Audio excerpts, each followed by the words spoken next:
State of Mankind. How much do you know? Excerpts from How the Spectre of Communism is Ruling Our World. 36. Communist politics are not restricted to the totalitarianism practiced in communist states. As we emphasize, communism is a spectre of supernatural power. It manipulates the thoughts of evildoers and deceives the gullible to act as its agents in the human realm. Donning alternative forms, the evil spectre of communism has hijacked the political process of free nations in the Western world.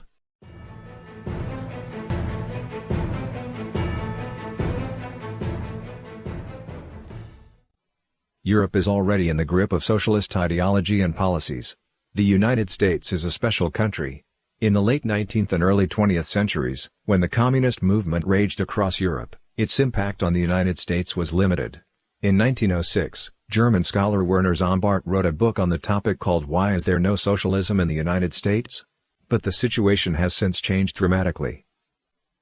In 2016, a candidate of a major American political party openly promoted socialism in his campaign for the U.S. presidency. In communist vocabulary, socialism is just the primary stage of communism, and it was once viewed with scorn by most Americans. But the candidate said that he thinks there are a lot of people who get very nervous when they hear the word socialist. This politician managed to become one of the two leading candidates in his party.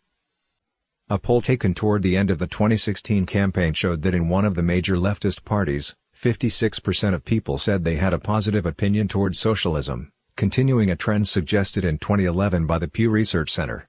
The Pew poll showed that 49% of U.S. citizens under the age of 30 viewed socialism positively, but only 47% were positive toward capitalism.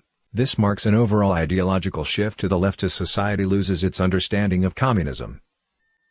The illusions that many in the West hold about socialism today mirror the experiences of countless impressionable young people who embraced communism in the last century in the Soviet Union, China, and elsewhere.